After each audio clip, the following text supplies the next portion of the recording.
The instant the truth came to light, I confirmed my suspicions that my little maid with the proud gaze never belonged to the service wings. Oh no, my dears, the little sly one is a lady, an equal, and that changes everything. Now I am no longer facing an insolent maid who feigns humility to cover up noble mannerisms, but a woman who dared to lie to me under my roof, and who, by that very act, offers me the most delicious opportunity to discover every motive, every secret, every whisper she tried to hide from me. Now she has nowhere left to hide from me, and I no longer have a reason to let her escape, and I guarantee I will not rest until I hear everything from her own lips. This is part 2 of the story, Can a Maid Steal the Earl's Heart? If you still haven't ventured through the first part, how audacious. The link is in the cards and in the pinned comment, and trust me, every second is worth more than gold in Windmere Hall. But if you've already come prepared to discover how far this lady can challenge me, then prove you're up to the task. Leave your like, subscribe, click the hype button, and let your friends know that today we will have secrets, provocations, and, who knows, something more. After all, certain revelations are not lived alone. They need witnesses. Take a deep breath, and come see how far I can take her.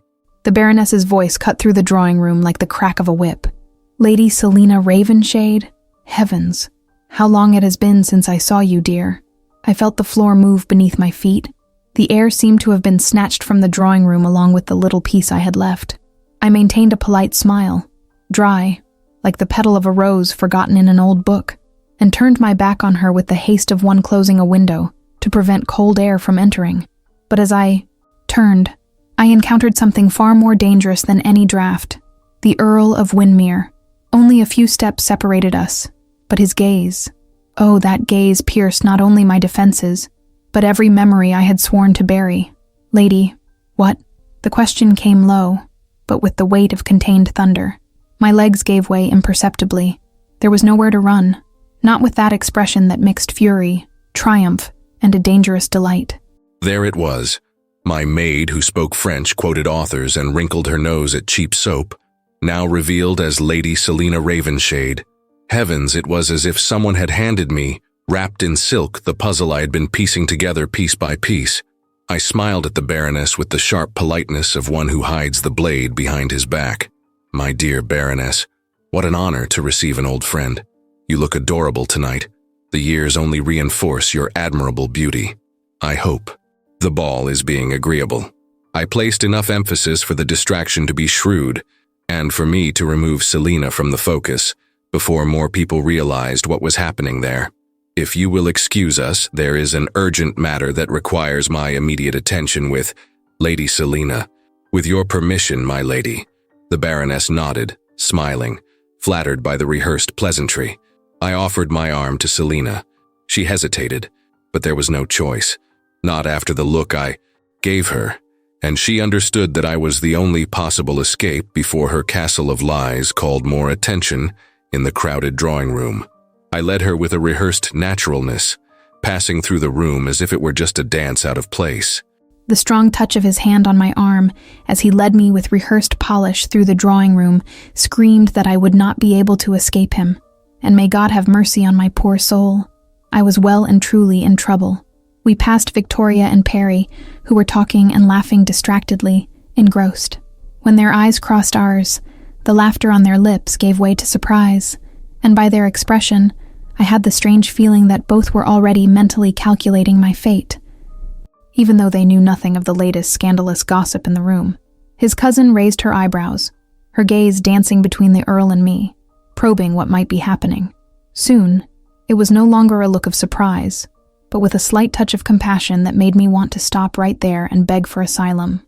Perry, on the other hand, leaned slightly, with that crooked half-smile that seemed to say, I've seen this movie before, and the ending is not usually happy for the other party. Be good hosts, Ross said, slowing his pace. I need to excuse myself to have a clarifying conversation with my noble maid. The "my" sounded possessive, and the noble carried enough irony to make me want to forcefully step on his foot. Too bad his hand on my arm was tightening as if he knew exactly what I was capable of attempting. Victoria pursed her lips to contain her laughter, but could not hide the look of pity she cast my way, like one who already knew enough of her cousin to predict that I was about to enter dangerous territory. Perry, in turn, gave a low chuckle, leaning slightly forward. "I know that look, brother," he said in a careful tone, which only worsened my anxiety. "And I am not liking what I see." Ross merely replied with a raised eyebrow, and a murmur that I did not catch, perhaps on purpose. I felt every irritated beat of his breath, the heat of his firm and possessive hand on my arm, and the silence that settled between us had enough weight to crush any attempt at lightness. "My lord," I risked, trying to put a little sweetness in my voice, but the sound died before the quick look he cast me, a look that said, "Don't you dare."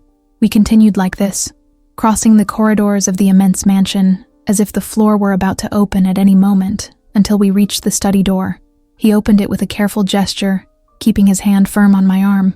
"Enter, my lady," he said, with an ironic emphasis on the pronoun, as if he wanted to remind me exactly that the role I was playing under that roof had come to an end. And it was at that instant that I realized, with the door closing behind my back, that now I was truly lost. I closed the study door with a dry click, leaning my back against it just to savor her expression at that moment. A mixture of nervousness and wounded dignity. The silence weighed in the air, so dense I could almost hear it. "So," I began, letting my voice drag like one examining a rare jewel and suspecting it is a fake. "Who are you? Really?" She pressed her fingers against each other, lightly scratching them, her gaze sometimes fixed on me, sometimes on the Persian rug between us. A minuscule gesture, but one that did not escape me. "Answer, Selina. Full name." "Selina." She paused and took a deep breath, gathering courage. "Selina Ravenshade, daughter of Philippe Ravenshade, the Earl of Bendington." She did not stutter, but there was something resigned in the way she said it. I nodded slowly, taking a few seconds to absorb the impact of the revelation. "Yes." I let a crooked smile appear. "Now that you mention it, I can see the incredible resemblance. I knew your father." "You knew him?" she asked, genuine surprise. "Yes, some years ago in the House of Lords. We met at a few social events. A proper, respected, and proud man." I took a step forward, and she instinctively retreated. "But that does not explain why the devil his daughter flees alone and applies for a maid position on a noble estate, hiding her own identity and birth condition. Do you have any idea what you have done?" "I needed to, my lord." That was all she offered. "Needed to?" I advanced another step, my shadow covering hers. "Under my roof, you will no longer hide secrets. I want the truth, Selina." She tried to remain calm, but I saw the slight tremor of her chest beneath the dress. "I was running a risk to my life that made my feet stop." "What kind of risk?" She swallowed hard. "It is all you need to know, my lord. Please, do not." I crossed the remaining space, my every step devouring the distance as if it were inevitable. I leaned in until our eyes met at the same level. The tension that formed between us had weight, heat, and something dangerously sweet. "The whole truth, Selina." The words came out more as a decree than a request. She took a deep breath, and instead of speaking, that insolent woman kissed me. It was not shy. It was calculated, sweet, and tempting. A clear, almost innocent attempt to silence me. I allowed it for an instant, just to taste the flavor that had already stolen my nights of sleep. When I pulled my lips away, her blue eyes were laden with a storm, and something in me adored seeing it. "Moments ago," I murmured, my thumb lightly tracing the corner of her mouth, "you told me I should not kiss you because I am an earl, and you a mere maid. Now that I know the truth, have you changed your mind, my little delight? Or do you desire me that much?" She kissed me again, the boldness burning in the pressure of her lips against mine, and I felt the heat rise like well-fed fire. But I broke the kiss, descending to her ear and letting my voice whisper on her sensitive skin. "You will not escape answers by trying to seduce me, miss." I smiled sideways, still close enough for her perfume to hold me there. "You are astute and dangerous." My gaze swept over her face attentively, as if deciphering every layer of her mask. "But you will not distract me with irresistible kisses. That can wait. Now, I want you to tell the truth." He knew exactly where to press.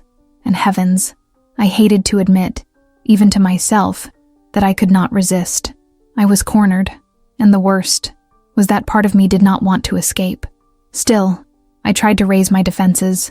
I crossed my arms, hoping that the proud posture would give me some authority. He waited for a while, but pressed again. Tell me exactly how this whole charade began. I sighed hesitantly, but came to the conclusion that I would not leave that room before giving him the answers he desired. So I had no option but to answer, albeit reluctantly. Years ago, when my mother died, my father married Lady Honoria Blackwell, a widow, with 2 daughters, Verena and Isolde. Cohabitation was never easy. My father spent a lot of time traveling, and Lady Honoria dedicated herself to strategically undermining my position in my own home. First, I lost my room. Then, I was distanced from society. And, little by little, I found myself among servants more than among my own family. The pause I made only encouraged him to look at me, as if he were going to force the rest of the words out.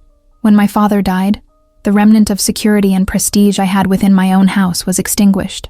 I was treated as someone worthless and kept away from everyone, until, with the help of my friend Nora, I discovered something, a plan.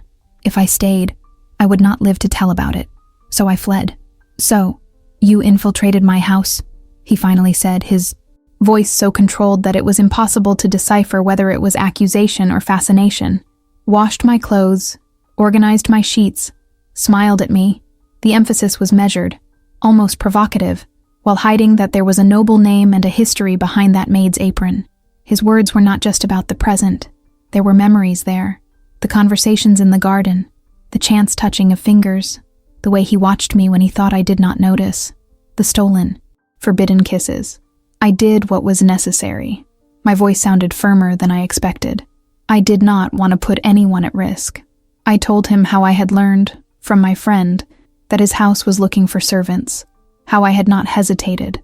I needed a secluded place, a shelter where no one knew me, a perfect hiding place until I figured out what to do with my life. There was no hope, no expectation, only survival. He took a step closer, enough for me to feel his warmth. And it did not occur to you that I have power, resources, and influence. The question was almost a challenge, his eyes shining like steel under light. That I could have helped if you had told me the truth? It was not my intention to expose this house, nor involve you in a sordid plot, my lord. An ordinary maid would not attract any attention, but my real identity would. I needed to lie, to protect myself, and not to involve you in any of my problems. I inhaled deeply, raising my chin. It would be a risk for everyone here. I felt my own blood pulse faster when he evaluated me with a look that seemed to undress not my body, but my defenses. But now you have been recognized, and inside my house. Your disguise no longer makes sense, and for that reason I must. I expect nothing from your lordship, my lord, I added, and I realized how my voice already carried my old and usual confidence and posture. Your lordship has already done more than I could expect. I will be eternally grateful, but if you will excuse me, I need to leave. I think it will be safer for everyone if I leave today. The laugh that escaped me was low, humorless but charged with something more. I approached slowly until I could see the reflection of the fire dancing in the deep blue, no, in the hidden amber, of her eyes. My every step seemed to push the air against her skin. You are not going anywhere, my lady. The title came out with an irony so measured that it almost sounded like a caress. She kept her chin raised, but there was a hidden plea in the firmness of her voice. I need to go. I ask that you do not stop me. I don't want you to feel obligated to anything. I slightly inclined my head like a predator curious about the prey that dares to face him. You know that's not true, Selina. My voice lowered, grave, cutting, and too charged with everything I shouldn't feel. You should have already realized that I care for you much more than I should. My gaze traveled over her every feature, absorbing, cataloging, recording, and now that I know who you truly are, don't think you will easily escape my hands. I let the silence weigh for an instant, until the sound of her breathing betrayed her nervousness. The letter you took to the post office. I spoke as if it were a natural continuation, but every syllable was a precise blow. Who was it for? She hesitated. For Nora, my friend. She inhaled deeply. I wanted to give news that I was well and ask for a favor. What favor? The sound of the words fell between us with the expectation of an order. I saw her hand move, a subtle gesture scratching her fingers, almost imperceptible. I did not take my eyes off her. I wouldn't give her time to invent. I asked her to try to locate Mr. Locksley. Her voice lowered, but did not waver. An old friend of my father's. He was my tutor for a brief period until he disappeared. I had hopes that he could help me recover part of what is rightfully mine, and, if necessary, arrange a place for me, should I need to. Leave Windmere. Were you planning to run away from me, Selina? I have no one on my side, my lord. I am a lonely and helpless woman, running danger from those who should shelter and protect me. I have to seek my own means of survival before I am handed over to a future I fear. That determination fascinated me, and at the same time, it wounded something deep in my masculinity. Seeing her feeling lonely and helpless awakened my most protective instincts. You will not get involved in anything dangerous or that offers the slightest risk to your reputation, your safety, and your life, I stated, making it clear that it was not an opinion, but an order. Because I will not allow it. My gaze descended to the curve of her face, and for a moment, I yielded to the impulse to touch her. I leaned in to embrace her, but unlike before, she was now on the defensive, tried to dodge my advance. I encircled her with my body, giving her no chance to escape. She remained, firm, immobile, unwilling to yield. She was a true challenge. I smiled, genuinely amused by her audacity. You confuse me, Selina. You say no, when everything in you screams yes. The blush that rose to her cheeks gave me more answers than any words. Don't you understand that you can no longer escape from me? Without taking my eyes off her, I pulled the bell cord, and in a minute the butler appeared, helpful. Bring Mrs. Trumbull and Thomas, now. The housekeeper arrived first, and her gaze assessed the scene with a flash of curiosity. Mrs. Trumbull, please escort and accommodate Lady Selina Ravenshade to the chambers next to Lady Victoria's room.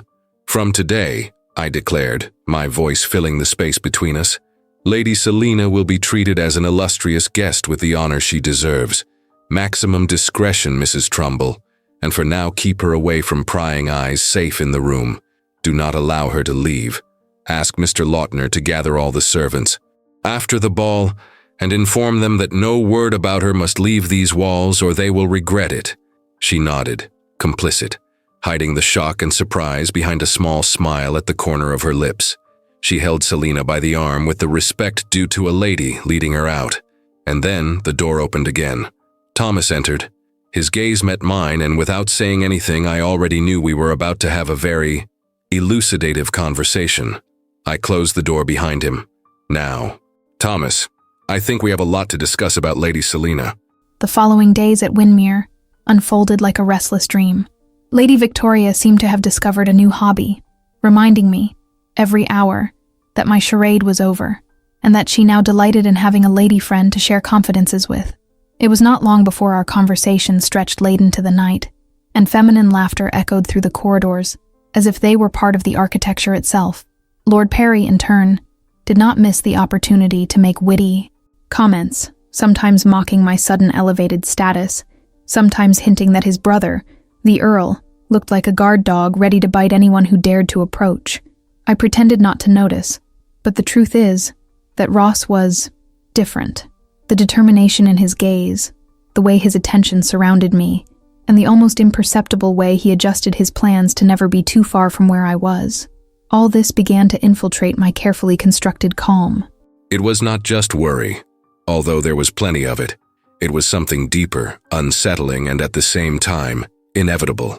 Knowing who Selina truly was had changed the game, but it had not altered my original intention, my affection for her, and the desire to protect her at any cost. That night of the ball, Thomas entered my study, his posture impeccable, but with a look charged with something that mixed urgency and triumph. He closed the door behind him, as if sealing what we were about to discuss. I imagine that, by now, my lord already knows that young woman is not just a maid, he said, measuring my reactions. Yes, Thomas. I crossed my arms, leaning back against the desk. And not only that, I know she is Lady Selina Ravenshade, the daughter of the Earl of Bendington. Now, tell me what you discovered." He gave a brief nod, adopting a grave expression.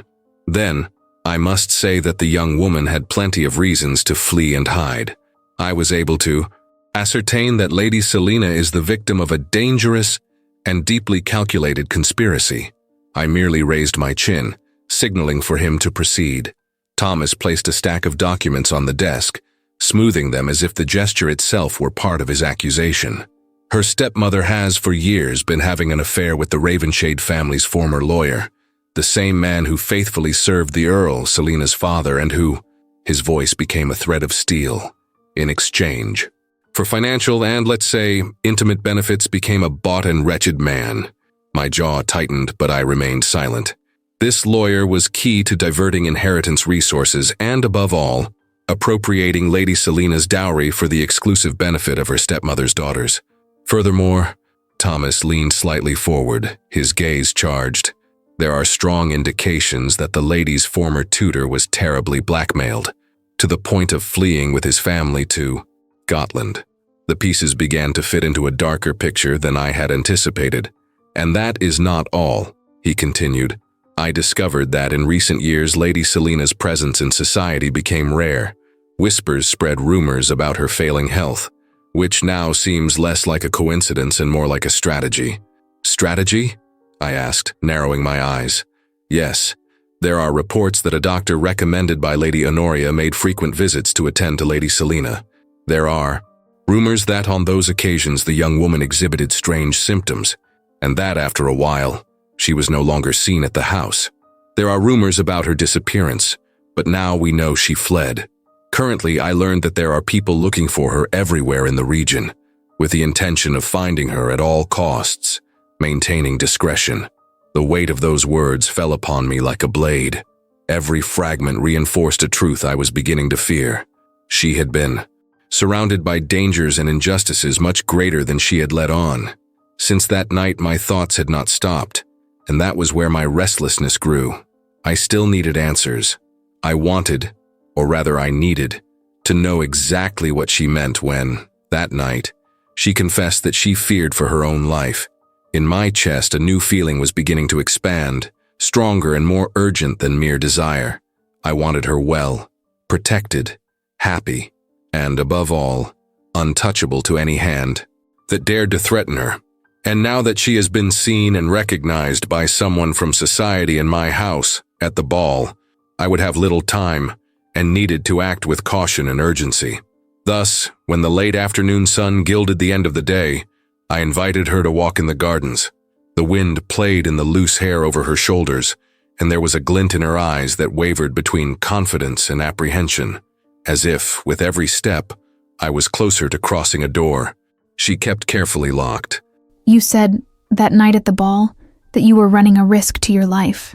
His voice was firm, but there was something that made me feel that this time I could trust and tell, without fearing judgment. I took a deep breath. Some time after my father's death, I began to exhibit strange symptoms and feared I was ill. In the beginning, it was just occasional dizziness and fainting.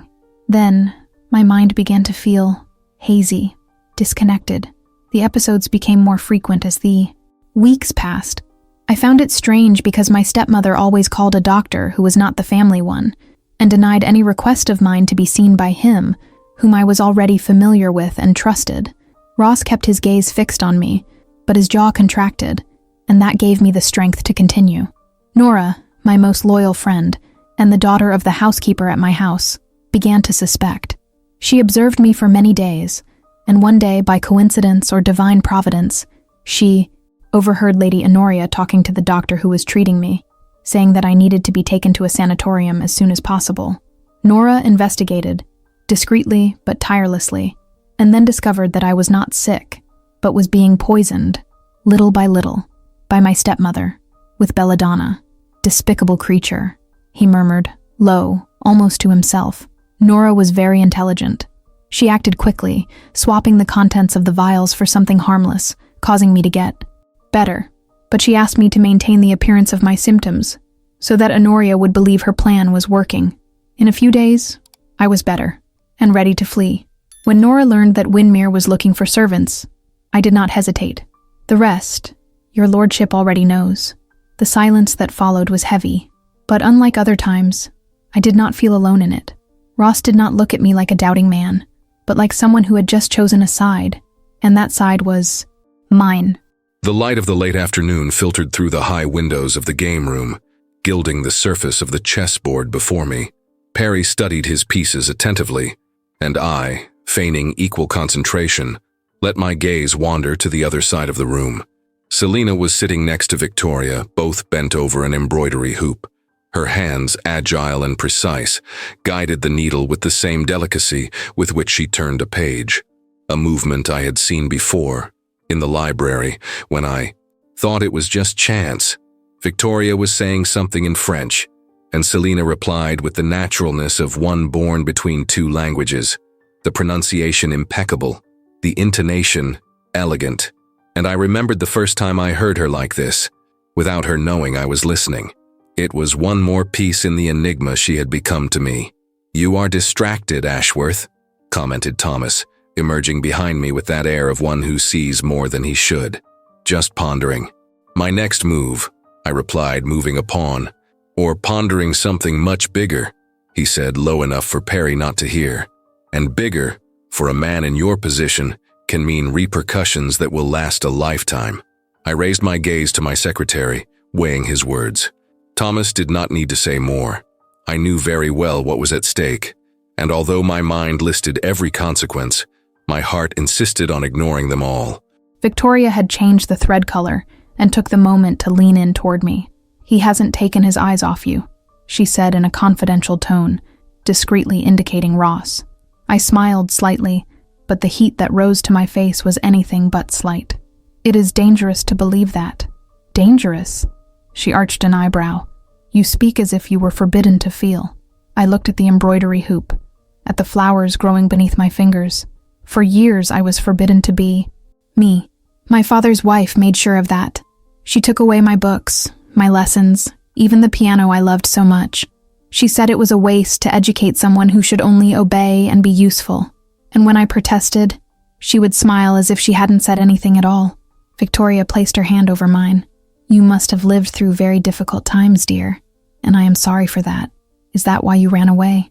"I ran away because one day I realized that if I stayed, I would forget who I am, and no one would come to rescue me." For the first time, I spoke those words aloud, and somehow, saying them gave me back a piece of what had been stolen from me. The confession hung suspended between us, as if the embroidery on our fingers was just a pretext for weaving memories. I would spare her, for now, the crueler and more calculated details of my stepmother. There were pains that only Ross had heard, and perhaps only he should carry with me. I took a deep breath, pushing away the shadow of that memory, and let a half-smile escape.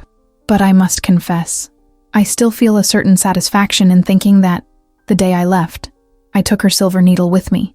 Victoria raised her eyebrows, surprised. "Don't tell me that was revenge? Only miniature justice." I leaned in as if telling a forbidden secret. She had an exaggerated fondness for that needle, treating it as if it were a family jewel. I used it to hem the dress I wore during the escape on that rainy day. Victoria put her hand to her mouth, shocked and amused. "Oh, Selina, that is a crime against clothing and against domestic tyranny." Exactly in that order. Her laugh was so genuine that I couldn't help but join her, feeling the weight of the conversation dissipate like a ball of yarn rolling freely across the floor.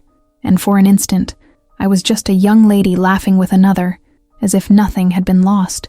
Perry moved a piece on the board, but my attention remained on Selina's low laughter, and the way she carried herself, like a true lady, refined, educated, graceful, who was only now remembering that she was. It was possible to see that she was lighter, carefree. I didn't know how much time I still had before they knocked on my door looking for her, nor what exactly I would do when that happened, although I was weighing some decisions. But I chose to live one day at a time, getting to know more and more of the woman who fascinated me with each new day. Tonight, I was losing at chess, but perhaps gaining something I had never dared to hope for, slowly growing inside my chest. The news traveled faster than the cold wind of Northam Vale, The Baroness, with her sharp tongue and pleasure in sowing intrigue, was quick to comment on the encounter at the ball. That was all it took for Lady Honoria to show up at Windmere just a few days later. And not alone. She brought with her a subservient doctor, whose pen seemed ready to write whatever she desired, and an oily-faced lawyer, whose smile betrayed years of practiced falsity before other people's fireplaces. I had already anticipated this move, and like any man who prefers to prepare rather than improvise, I made my decisions long before her arrival. Now, it was just a matter of waiting for the exact moment of confrontation. I received them in the main drawing room, with Perry by my side, delighted like one watching a witty comedy, and Thomas, my secretary, positioned like a strategist who already foresees checkmate before the first move.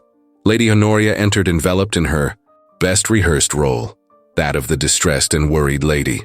She was a woman of imposing presence, of mature and impeccably sustained beauty, but whose aristocratic bearing could not disguise the venom she exuded. She was the epitome of the fox dressed in velvet, the elegance only serving to conceal sharp claws. She wore a wine-colored silk dress embroidered with gold threads that shimmered in the torchlight, but her eyes were like polished blades, capable of measuring, cutting, and wounding with a single exchange of glances. I was not surprised to see her accompanied by those two lackeys, the living proof that she had not come to seek Selina out of genuine concern, but rather to satisfy some whim of her domineering will, backed by documents that I knew were as fragile as their honor. She wept for her stepdaughter with measured tears, claiming that Selina suffered from mental disturbances, and had also received the report from the Baroness, who swore she had seen her at the ball. She said that a young woman with her description had been seen in the village, which confirmed her suspicions, and some villagers confirmed that a new maid, small, with brown hair, an angelic face, and blue eyes served in the Earl's mansion. That was why she was here. She needed to find her, or she would be devastated. "Don't you understand, my lord?" She sighed, with rehearsed theatricality. "I am desperate. I have been looking for her for months. She is under my guardianship, and I fear for her sanity. She claimed to have come to rescue her before something terrible happened." I smiled to myself. I pretended to believe. "A new maid? Let's see. Of course, yes. We did hire a new maid for the laundry a while ago. Yes, I remember her. My clothes have never been so well cared for, I must admit. What was the maid's name again, Thomas?" "Selina Elmswood, my lord." "That's right, Miss Elmswood. Unfortunately, she is no longer here." Honoria narrowed her eyes. "What did you say, my lord?" Her voice, velvety only on the surface, carried a thread of steel underneath. "You employed a young woman named Selina?"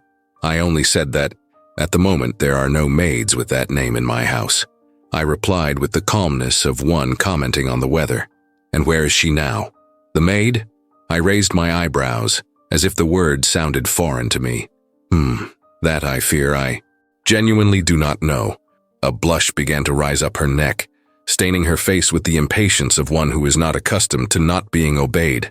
"Are you absolutely sure, my lord, that there is no maid named Selina under this roof? Let's clarify this once and for all." I gestured to the butler and the housekeeper who were waiting nearby. "Is there any maid named Selina in this house?"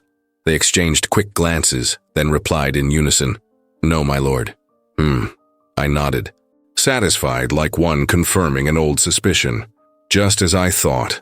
Lady Honoria took a deep breath but lost some of her composure. The polite smile could no longer conceal her irritation. She realized finally that I was enjoying myself at the expense of her pathetic role as a solicitous stepmother. "My lord, I ask that you not hide the girl," she insisted, casting almost pleading looks at the doctor and the lawyer who accompanied her. "Miss Selina, her condition is serious and dangerous." "Right." I leaned back in the chair, observing her like a scholar before a rare animal. "If there is no maid Selina in my house, perhaps what you want to know is if there is any lady with that name." She leaned forward, taking the bait. "Exactly. Tell me, my lord, is Selina Ravenshade staying at Windmere Hall?" "Certainly not." The muscle in her jaw twitched. With each of my answers, she got closer to snorting like a bull about to charge. Then, her voice, now, had the weight of an ultimatum. "Tell me, my lord, Is there any lady in your house? Oh, yes. 2, in fact. Would you like to meet them? I asked. She nodded, impatient. The suspense stretched like a silk thread about to snap. When the butler returned, he announced in a clear voice, Lady Victoria Ashworth and the Countess, Lady Selina Ashworth. The silence that followed could have been cut with the blade of a dagger. Even the distant sound of conversations in the drawing room seemed to wilt, as if everyone was waiting for the next move. Honoria, so proud before, paled like a linen veil dipped in milk. The lawyer, a cowardly-looking man, lowered his head and stammered something inaudible, while the doctor avoided my gaze, as if afraid of being called to account for his actions. Ross, beside me, raised my hand, not as one displaying a trophy for conquest, but as one presenting the most precious jewel to the world and the living proof of an irrefutable victory. "Allow me to introduce," he declared, his voice laden with pride and an almost cruel delight. "My wife, perfectly healthy, perfectly lucid, perfectly noble, very different from the problematic figure that you, Lady Honoria, so conveniently described just a few minutes ago." The impact was visible. Honoria blinked several times, as if each word had been a slap. Her mouth opened, closed, opened again, but only an indignant whisper escaped. "What game is this? How long have you been married? If you had arrived one day earlier, you could have eaten the wedding cake. This is unacceptable." I saw her take a step back, then advance half a step, her face flushed, her fingers clutching her gloves. For an instant, I imagined she was going to lunge at me, ripping off my wife's ring just to prove her own narrative. "Selina, you insolent, ungrateful," she vociferated, her voice trembling with rage. "How dare you? This will be annulled immediately." She turned to the lawyer, her words stumbling over her desperation. A marriage made without the consent of the family, and with a mentally unstable patient, is an illegal absurdity. I advanced one step. The air around us seemed to thin, as if even the walls were recoiling. I smiled, but the glint in my eyes was that of a predator who has just sealed his victory. I cast a quick look charged with precious admiration at Selina before turning, glacial, to Honoria. "Firstly, my wife is of legal age, Lady Honoria, and does not need your permission." Ross allowed the silence to hang so the information would sink in. "Secondly, the marriage was performed by special license, extremely fast but perfectly legitimate and unassailable. Some would call it urgency, I call it providence. And note well, what moved me was not obligation, but choice. I had time to know and choose my lady." Lady Honoria looked about to enter combustion in the middle of the drawing room. Her expression was not just fury, but a mixture of frustration and shame, like someone who had their last corset lace cut in public. She looked at my countess, her face tinged with a red that would envy any English rose, ready to deliver another series of indignations, and attacked with what she thought was the final blow. "Selina, to you, she is Lady Ashworth, my countess and the mistress of this house," I declared, every syllable stained with steel. "I demand that you treat her as such. Just dare to lift a finger against her, or even direct an offensive word to her, and you will taste my fury in a way you will not forget as long as you live." Without taking my eyes off her, I gestured to Thomas. He advanced with a polished leather briefcase and a smile that mixed satisfaction and method. "Here is the evidence, my lord," he said, opening it with cruel calmness. "Detailed documents on how Lady Selina Ashworth's dowry and inheritance were diverted into the hands of you and your daughters. Every transaction, every signature, every lie, recorded and confirmed." I nodded, keeping my gaze fixed on the stepmother who now alternated between pallor and blush, as if she would suffocate on her own venom. "Not a single measly shilling will be left behind. Lord Philip Ravensade left clear instructions in his will, and we will ensure every word is fulfilled, as was his wish. Everything belongs to Selina, the dowry, the properties in the city and the country, the official residence, everything." Lady Honoria's lawyer cleared his throat, trying to speak, but I cut him off. "Clearly, all those involved in this fraud will be exposed and judged by the law, and so that there is no doubt that we are not joking. I state here before everyone that I even suspect that the death of the Earl of Bendington was not as natural as they claim. A man in full health, until he began to suffer sudden and strange fainting spells. We will investigate this further, and I will make sure to move all my resources and efforts to discover every drop of truth. And if there is innocent blood on anyone's hands in this room, they will not go unpunished. The atmosphere in the room was dense. Honoria's theater collapsed before everyone. Perry and Victoria, discreetly positioned in the background, exchanged looks of delight and approval, the glimmer in their eyes saying more than any words. Finally, justice was being served. Honoria retreated, defeated, her social mask reduced to shreds. But Ross, still with his hand firm over mine, held me up like a banner of victory. The contrast between the relentless hardness of his words and the tenderness with which he looked at me was almost dizzying. He brought my fingers to his lips, placing a slow, secure, definitive kiss. "Never again," he promised, his gaze fixed on mine. "Never again will you need to be afraid."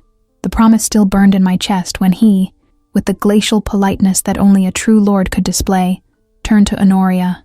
"Lady Honoria, I believe Windmere Hall has endured your presence for long enough. Thomas will arrange for you to be escorted to your carriage." She tilted her chin up, but anger sparked in her eyes. With every step she took toward the door, she seemed less the arrogant stepmother who had once reigned over me, and more an intruder expelled from the stage before the final act.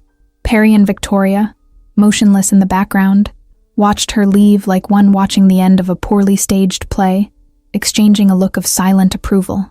When she passed by me, she paused for an instant, perhaps expecting me to shrink, back as before.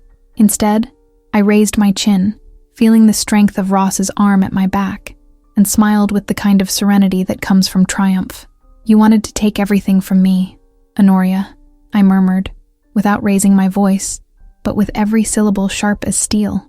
"And life took it upon itself to give me much more than I dared to dream of, especially when the evil that pursued me encountered, head-on, a strong, just man, and one willing to fight for the truth of those he swears to protect." The blush rose to her face. She looked away, unable to bear the weight of my victory. And so, under everyone's watchful eye, Honoria crossed the doors of Windmere Hall, knowing she would never return. When they closed behind her, I felt, with the same clarity as a bell cutting through the silence, that something had ended, and something infinitely better had just begun. If, today, you saw me introduced to everyone as the Countess of Windmere, know that this story began a few days earlier, on a rainy night that I keep as a precious secret. That is where I need to take you now. There was no music that night at Windmere Hall, just the gentle crackling of the wood in the fireplace, and the sound of my own heart. I was in the smaller drawing room, sitting by the window, watching the rain streak the glass with oblique lines. Since the ball, my life seemed to have been turned inside out, and yet for the first time in a long time, I felt like I was in the right place. I heard firm steps approaching. They were not the steps of a servant, nor hesitant like those of a guest. They were his. Ross Ashworth entered, bringing on his entire body that mix of confidence and provocation that made him impossible to ignore. "Are you hiding from me, Lady Selina?" he asked, placing one of his hands on the window frame, as if encircling my space. "No, just reflecting about running away again." The question was charged with irony, but there was something deeper in his gaze. I sighed. "I did think about it," I admitted in a thread of a voice. "Not because I don't trust you, but because I don't want to bring even more confusion into your life." It was then that he did something unexpected. He sat down opposite me, his elbows resting on his knees, his face serious. "Selina, if there is one thing I cannot stand, it is the idea of you seeing yourself as a burden. The confusion was already here, inside me, before you arrived. You just gave me a reason to face it." His sincerity hit me like a warm tide. "And why?" I risked. "What is your reason?" A brief, almost shy smile curved his lips. "Because I found someone who is worth every fight." That was the first time I noticed his vulnerability. That man, the Earl, strategist, owner of an empire of properties and productive lands, confessed that he needed something that was neither power nor inheritance, but a person. I reached out and touched his face, sliding my fingers down the line of his beard until I stopped at his chin. Then let me say, thank you, not just for protecting me, but for believing in me when I didn't even believe in myself. The world needs strong men, but it is the just man who wins a woman's loyalty. And you, Ross, are both. I saw his breathing change. His eyes gained an almost hungry gleam, not of possession, but of recognition, as if my words had reached a deep place, a place that made him stand taller and even more self-assured. "Selina," he murmured, and before I could react, his lips touched mine. It was not a hasty kiss, but one that carried promise, soft, sweet, almost reverent, but with the contained strength of one holding something about to ignite. What she didn't know is that those words had touched me in a way that few things have ever dared to. Men like me are molded for discipline, for order, for absolute control. But she made me want to be better, not for honor, nor for duty, but because in her eyes I already was. I moved away just enough to speak. There were so many ways to start that conversation, but none seemed to be worthy of her.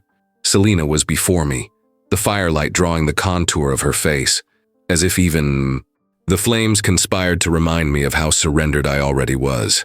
"I want to propose something of profound importance to you, perhaps the most important decision of our lives. Therefore, I ask that you listen to me carefully." She looked at me intently, a mixture of expectation and apprehension, as if every breath needed to be measured. "I could say that I am doing this only to protect you from the dangers that surround you," I began, my voice firm, yet charged with something rare in me, because I know that, as my wife, no one would dare to approach you with ill intentions. No man could try to take you from here. You would no longer have to run away. I approached slowly, feeling the warmth emanating from her.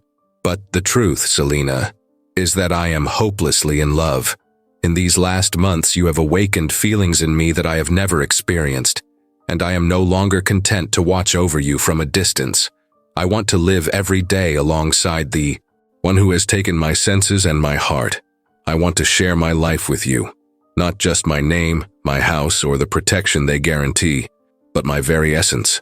I took a deep breath, letting my heart speak without reservation. "Accept me, please. Allow me to give you my name.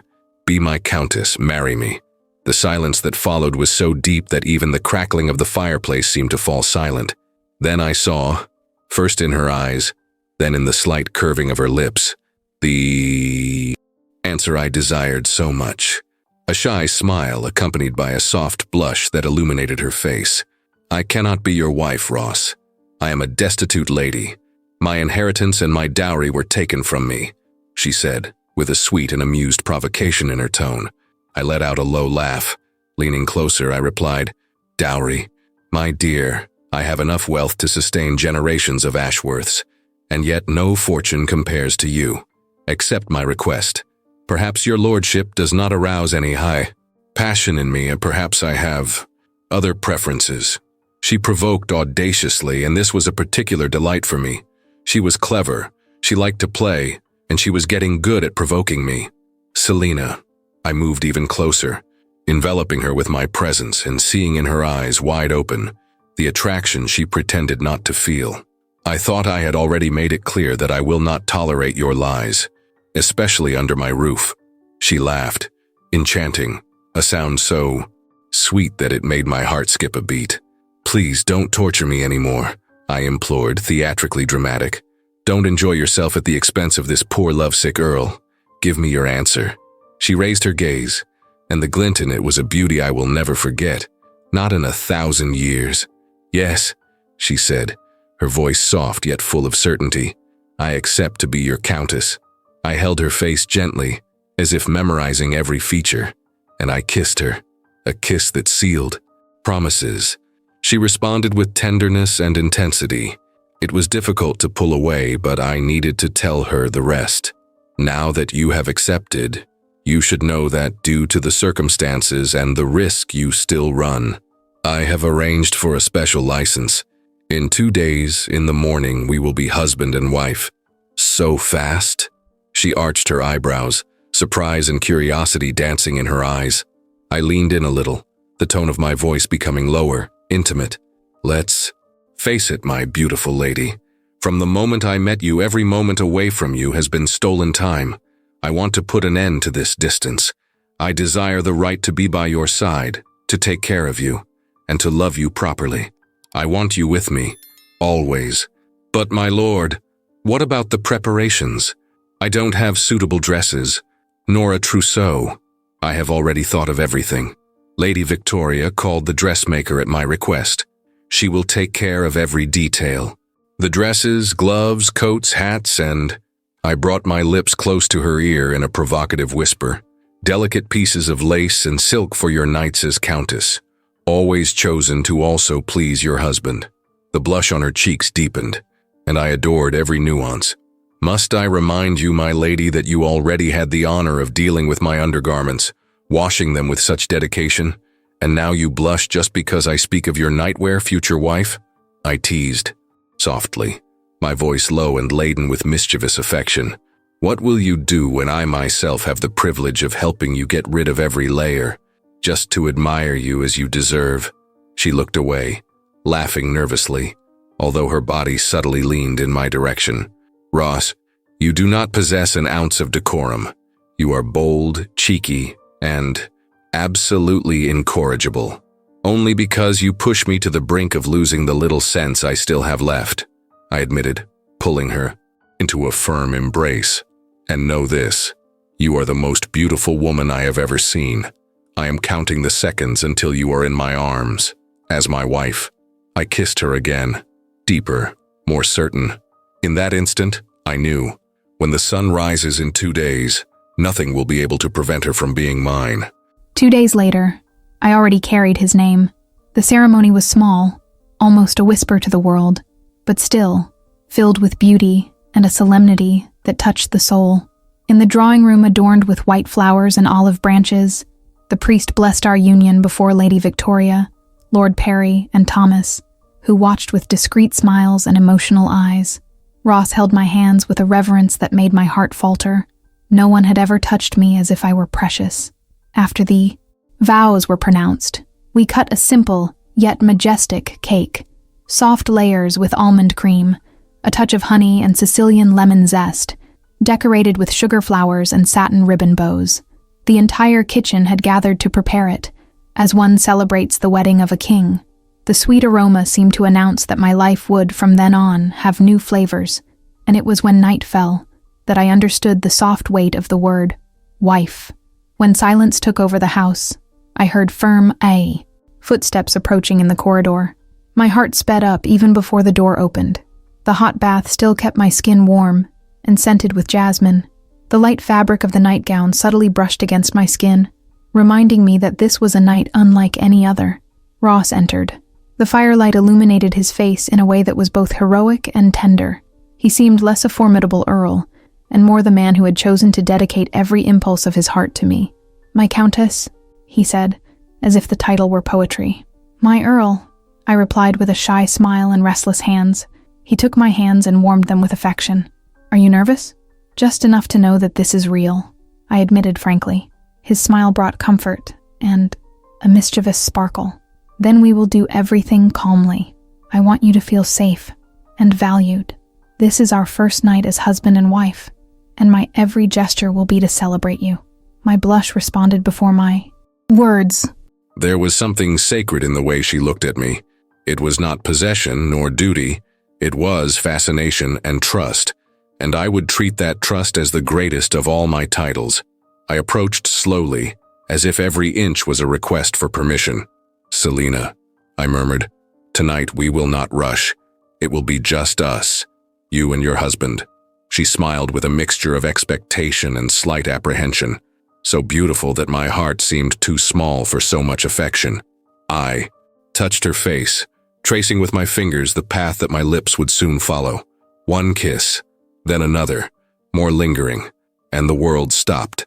"Trust me," I asked, rubbing my forehead against hers. "I will make you happy, every day." She nodded, her breath soft and her gaze shining like crystal. "I am ready, Ross," she whispered, firm despite her shyness. "As long as it is by your side." My smile was born before I could contain it. "Always by my side, my wife." Between slow, Kisses contained laughter and words that only we heard. We walked together to the next step, guided by tenderness, contained desire, and the love that was born without fear. The candles burned, the fireplace flickered, and the door to our room gently closed behind us. The rest belongs only to the two of us. The following morning, and those that followed, we discovered a new rhythm, a shared life made of knowing glances and hands that met naturally. Marriage did not put an end to the battles that were yet to come, but it gave us the strength to face them side by side. And so, a few days later, we left the comfort of our home to face the world outside and what Selina most deserved: justice. The courtroom was colder than a Northam Vale winter, not because of the weather, but because of the weight hanging in the air.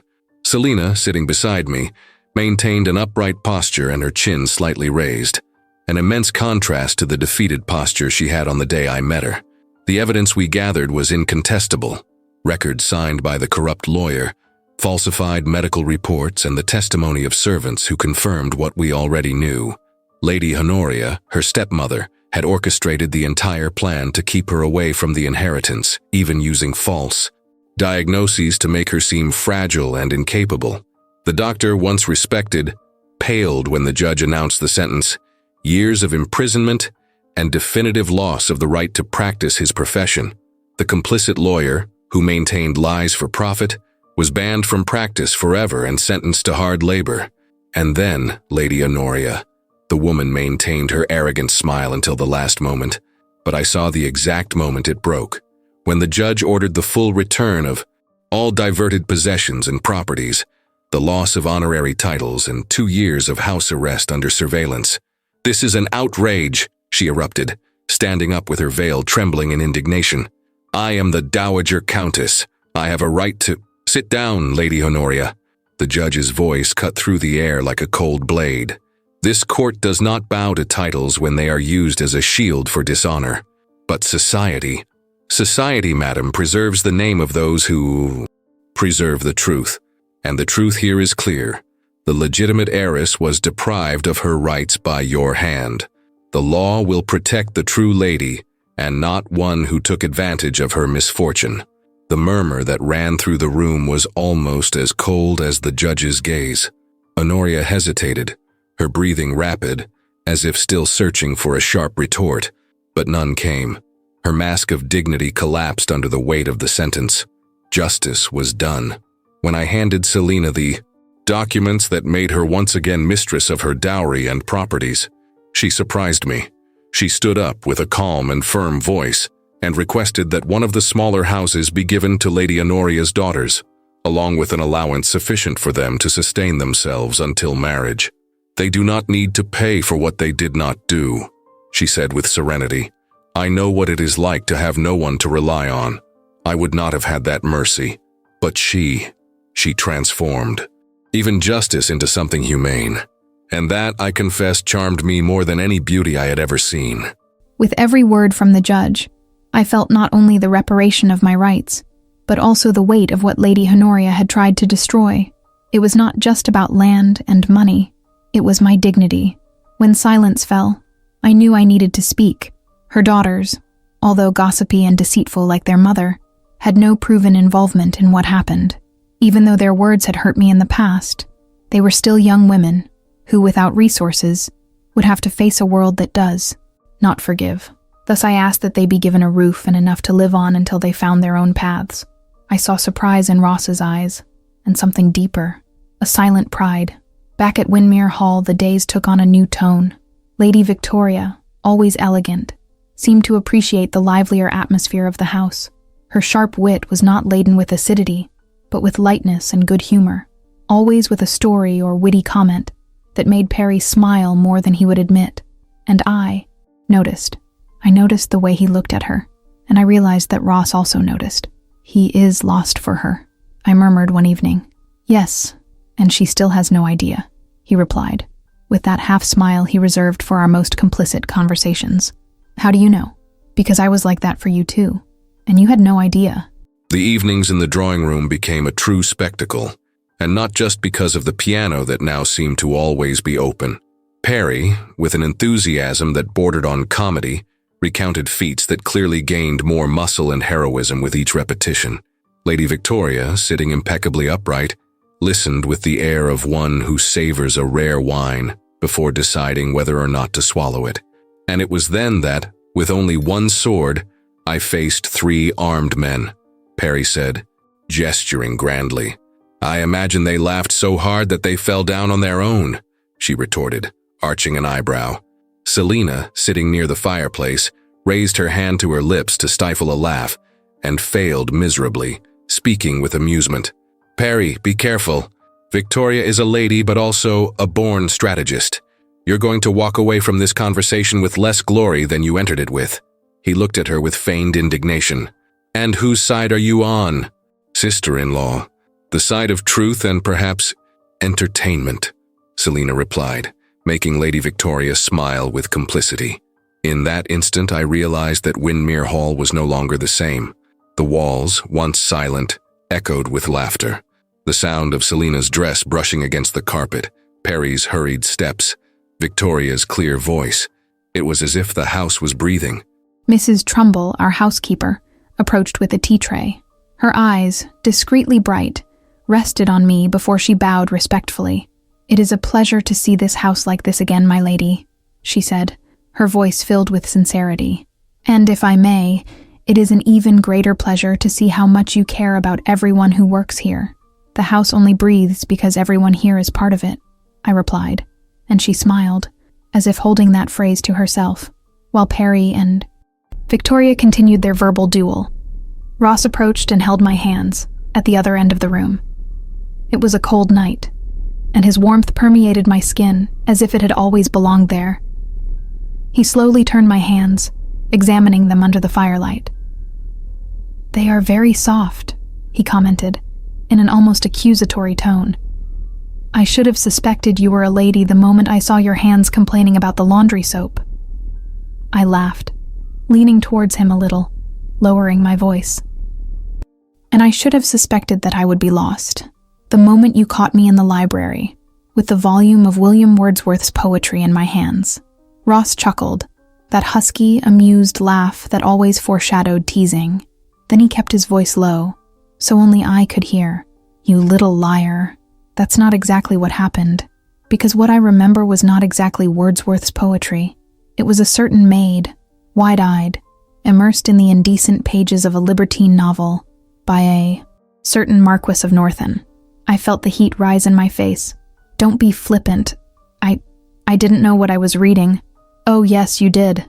He leaned in closer, his voice low and charged with amusement. You knew enough to blush to the roots of your hair and close the book. Only after reading 3 entire paragraphs about the mechanics and ardor of a forbidden passion. Ross, I protested, trying to maintain a mask of reprimand, but smiling and already failing miserably. Your lordship is a provocative demon. Maybe, but pay attention. He brought my hands to his lips, kissing them as if they were fragile relics.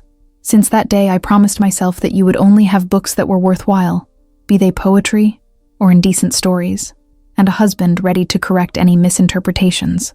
I bit my lip, trying not to smile. And who guarantees that I don't prefer Wordsworth?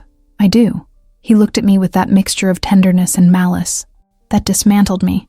Because with Wordsworth you sigh, but reading the debaucheries of the Marquis of Northen, you desire me with more fervor. You are an incorrigible rake. He smiled, complicit, but did not let go of my hands, looking carefully at every inch of thin skin, now completely recovered. The hard work left marks that I don't want you to have again, Selina. Hard work made me understand something that many ignore, I replied, looking him in the eyes. There is a different perspective when we are on the other side. Therefore, if we can make the work of our servants more dignified and comfortable, we should do so. He nodded, seriously. And so we spent that evening, talking about ways to improve the lives of those who kept Windmere Hall alive, exchanging old tools for better ones, reorganizing schedules so that no one was overburdened, trying alternatives for less abrasive products, and even thinking about installing a water pump closer to the kitchen to save on heavy journeys. It was at that moment that a discreet murmur came from the entrance hall, followed by the sound of the main door opening. Ross straightened up, his gaze flashing with something I couldn't immediately identify. "There is something I haven't told you yet," he said, offering me his arm. A surprise. We walked down together, and as we crossed the threshold of the foyer, my heart nearly stopped. "Nora," I exclaimed, even before rationality reached me. She was there, as alive and full of light as the last time I saw her, dressed with simple elegance and a smile that seemed to warm the cold night air. I ran to her and hugged her tightly, as if time had not passed. Ross approached and, with a warm formality, took her hand. "Miss Nora," he said, giving her a look of deep respect. "I believe there would not be enough words to thank you for everything you have done for my wife, and consequently, for me. The friendship, courage, and loyalty you have shown her will not be forgotten as long as I live." Nora, with an amused glint in her eyes, replied, "I only did what was right for my friend, given the risk she was running, but the merit of winning her over is all yours, my lord." Ross let out a low, proud laugh, but maintained a chivalrous tone. "Even so, your presence here is a gift to us. Your husband was very kind to allow this visit, and I hope you consider this house yours for the entire week. I believe you two have many stories to catch up on." He then squeezed my hands lightly, before giving us space. "If you will allow me, have your reunion without the interruption of this busy earl." As he moved away, I felt my chest overflowing with affection. I pulled Nora into an eager embrace, like one trying to ensure the dream is real. "Come," I asked with an already impatient laugh. "I want to show you every corner of this place and tell you everything that didn't fit in the letters. And you need to meet Lady Victoria. I'm sure it will be an instant friendship." As we walked down the corridor, exchanging confidences and laughter that only great friends understand, I turned by instinct. Ross was watching us from a distance, and in that simple gaze, I understood the truth. It was Nora who, unknowingly, led me to the man who would be my home. I touched my lips with a grateful smile, and smiled, sending him a silent thank you. He responded with a slight inclination of his head as if to say, "I will take care of everything that touches your heart." And in that instant, I loved him even more, for knowing the value of small joys, and for the kindness of returning my best friend to me. Summer at Windmere Hall had a different scent since Selina entered my life. Livelier, sweeter, as if every rose in the gardens bloomed to please her whims. 7 years have passed, and I am still surprised to find her in the morning, with her hair loose and that smile that disarms me as if it were the first time.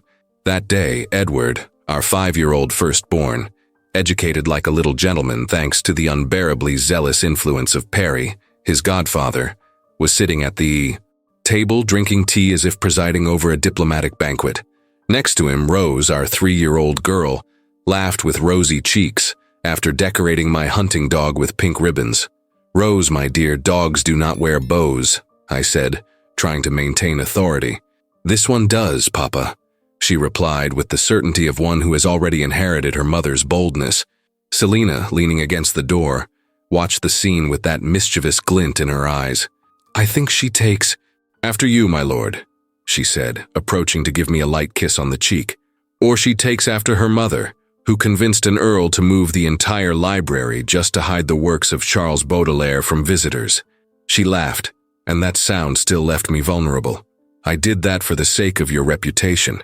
Imagine if they knew we also have other forbidden books." "Ah, my countess," I murmured close to her ear, "if Charles Baudelaire would cause a scandal. Imagine if they discovered the readings we do after the children are asleep." She blushed, gently pushing me on the chest, as Perry entered with Lady Victoria, now his wife, and an amused look at the mess in the drawing room. "Apparently, Edward inherited your sense of discipline, Ross, and Rose Selina's stubbornness," Perry commented, raising an eyebrow. "And you inherited the ability to always arrive at the wrong time," I replied, provoking him. Everyone laughed, and in that instant I realized that my life, once silent and methodical, now overflowed with voices, footsteps, and warmth. Selina looked at me, and in that gaze there was something that would never change: gratitude and love. "You know," she said, caressing my hand, "crossing your path was the greatest luck of my life. You were the protection I didn't even know I could ask for." I kissed her fingers, as I had since the first day. "And you, were the only one capable of transforming me into a complete man. Outside, the sun was setting, tinging the countryside gold, and our children laughed among the dogs and scattered toys. I knew I didn't need anything more. What was before me was what every sensible man should aspire to: the peace of a home, the passion of a wife, and the certainty that, of all the victories I have ever achieved, none compares to the privilege of loving her and still being rewarded for it. Well, it seems our story has come to an end, for now. But before you close this window and return to your tasks, I need to ask a favor. Or rather, I need to issue a challenge. I want to know in the comments, what was the most provocative or sweetest moment that you think this Earl was capable of starring in? And don't spare the details. He pretends he doesn't read them, but I know he reads them all. All of them, indeed, including the ones where they insinuate that I am excessively protective or dangerously charming. And, let me warn you, if you don't comment, I'll ask Lord Perry to write an entire report describing your absences and send it to me personally. Or worse, I myself will tell the Earl that you forgot to share this story with your friends. And believe me, he knows how to be persuasive. Very persuasive. So do what is sensible, like, comment, share. But don't forget to hit the hype button and subscribe to the channel. Because let's face it, you don't want to miss the next time this lady publicly accuses me of being an incorrigible rake. Because he is. And she loves it. We await you in the next video, with new stories and captivating characters. And, while the next adventure does not arrive, you can discover other passions in our special playlist, already available for you. And don't forget, our romantic world is vast. If your preference is for thrilling stories and light, delicious romantic comedies, get to know our Paths of Romances channel. But if your heart is charmed by intense, impossible, and overwhelming loves, then you must also visit my Passion Diaries. The access links are here in the pinned comment, waiting for you. Choose your favorite romances and let love guide you. See you soon, my lady.